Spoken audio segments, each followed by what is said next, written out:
miscarriage of justice. Oh my goodness. So many of you guys have asked me to cover the story of Marcellus Williams. And to be honest with you, I declined because what's the point?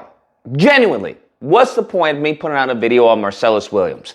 Long story short, for those you don't know, Marcellus Williams was a man who was convicted of murder back in 1988. Since then, there have been questions that have risen due to how they got the weapon, as far as DNA not being on the weapon. You have even the victim's family who wanted to protest his execution. You had the prosecutors who did the trial, prosecuted him in the trial, who protested his execution. Everyone was protesting his execution, and they were like, hey, this is more likely an innocent man that's about to be terminated. Having said that, what has happened since then is that he's no longer with us. That's exactly what's happened. So having said that, it just seems, why? Why cover that story? For what? For honestly what? It just seems to be a defeatist story. And what it boils down to is what is now going on is that, people are now using the story to blame Democrats.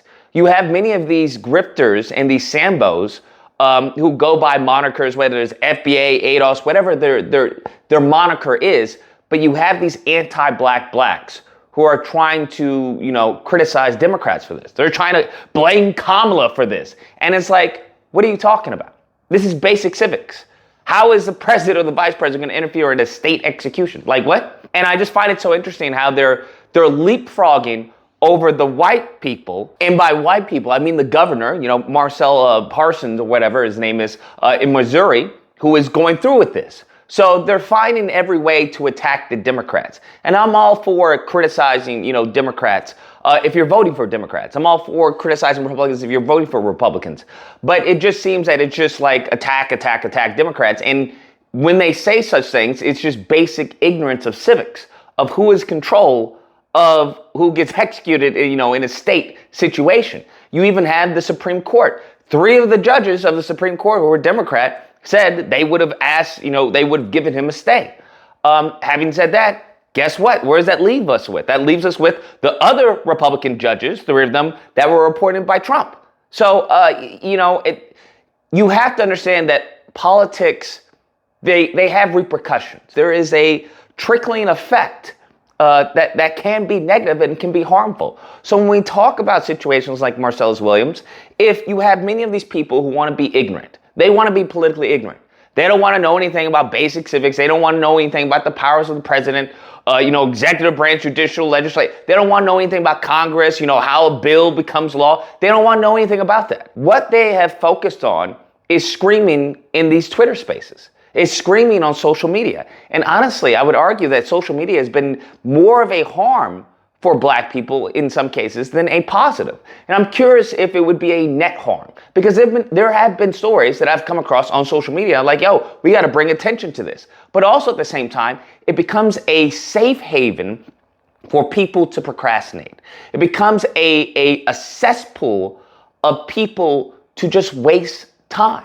That's what it's become. And I don't know what the trade-off really is because, when you have places like Twitter, that you have people just in Twitter space talking about who's FBA, who's Tether, who's that, who's this, who's that. I'm like, that's not how policy moves.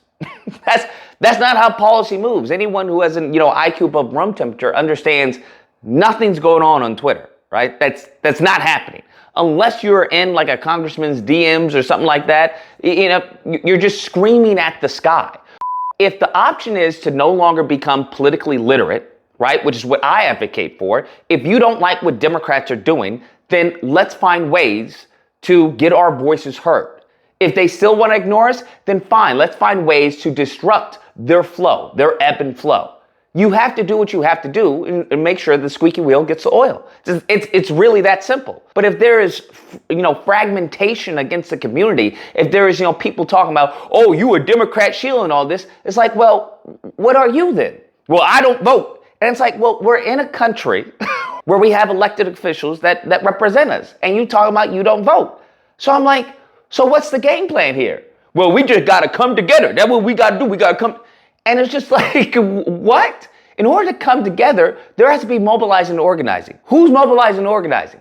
What's the long-term goal? What's the goal? What's the plan, right? In order for you to even mobilize and organize, people have to come together and unite over a purpose, over a goal, there has to be strategy involved.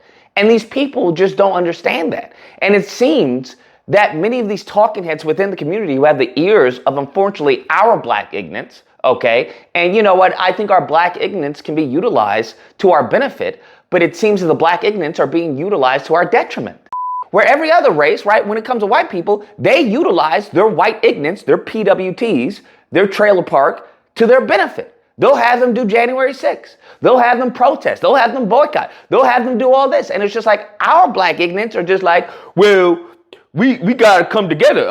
Where's your family from? All right. No, that's a kata. And I'm just like, what is this? What is this foolishness? So if the goal is not to be politically illiterate, right, and you're not willing to I guess, go the other route, which is a more forceful route. If you're not willing to do that, then the only option is to die peacefully. That's really it. As we saw with Marcellus Williams. I didn't see any FBA. I didn't see any, ADOS. I didn't see any of these people protesting the governor. Did you see that? I didn't see not one. I didn't see anyone protesting the governor. I didn't see anyone protesting the Supreme Court of Missouri. I don't even think they know that there's a Supreme Court of Missouri.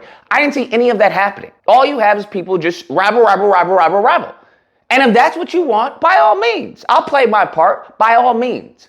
But I'll also understand that that leads to extinction. So we can all agree that we can scream at the sky and talk about, give us monikers. Oh, I'm Black American. I'm Native American. Oh, I'm FBA. If that's what y'all want to do, then by all means, I ain't got a problem with that.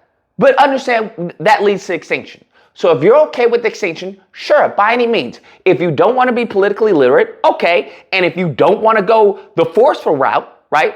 If you don't want to go as far as Haitian Revolution up in here, okay, that's fine. Because they haven't Haitian revolutions except with black people everywhere in all these, as far as predominantly black areas, okay? We don't have a problem with going wilding out and crashing out on each other.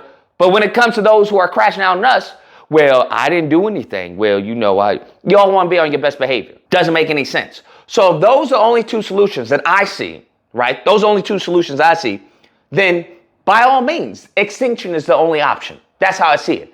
As far as putting out videos, constantly talking about our extinction, constantly talking about, oh, this officer killed us. Oh, this, this law enforcement killed us. Oh, this Supreme Court, ruled against us. Oh, this judge, ruled against this black man. Oh, this mayor allowed this execution to happen. Constantly putting out content like that.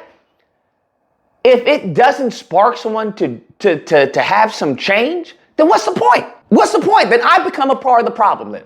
Okay, then I'm just pretty much what? I'm just, standing on the deaths of my own people then, if that's the case. If it's not to spark change, to spark outrage, to spark some type of how do we make this happen? How do we get this done? Here are the pathways to this getting done. Let's take this path. If that's not what's happening and it's just black people enjoying, death porn of black people, because that's what that is. It's just death porn. It's just you getting excited and enraged over you being mistreated in the country, right? If every click it is just, oh, this happened bad to you. This happened bad to you. This happened bad to you. And you just get upset. Oh, man. But where's that energy going to? Is it going into, okay, let's start a pack. If you want to be an FBA, ADOS, Native American, a Native Black, whatever it is, you want to do a pack and get into this political game, let's do that. So it just gets to the point where it becomes frustrating. It gets to the point where you're just putting out defeatist mentality, and I don't think that is going to help anyone. I don't think it helps anyone. It's not even helping me when I have to talk about these stories, because it's depressing to see the state that we're in currently and to know that nobody else cares, and these Negroes is fighting over where you come from. These Negroes is fighting over what you look like. Well, I don't look like an African. I look like this. Where does that get you? Get you extinction. That's where it leads to. Anyways, guys, that's the video. Let me know what you guys think. Whether or not you believe Lucas, no, it's important to cover this because it gives us an awareness of what's going on and how to combat it, yada, yada. Or you can believe, bruh, we've been known, half the stuff we know, whether it's reparation or anything else, we've been known about this, bruh. We've been known about this. We've known about this foolishness for a minute now. Your parents didn't do anything. Their parents didn't do anything. It just seems like the generation that was about business and stood on business is dead. And that was our ancestors that we constantly want to talk about. Well, that's my ancestor. That's my lineage. What are you doing to make your lineage proud? What are you doing to make your, people to brag about us, right? Because we're going to be a lineage for our future. So who's really going to say, well, that's what my parents did? That's all I'm thinking about. But nevertheless, I get it. If you happen to disagree, you know where to find me Friday through Sunday. Disagreement day, you can call in and we'll duke it out. Hope you guys enjoyed the video. If you did, please feel free to like, share, comment. Let me know what you guys think. Is there a solution? How do you go about stories like this? Where do we go from here? And subscribe and all that fun stuff. Till next time, guys, be amazing. It's really that simple.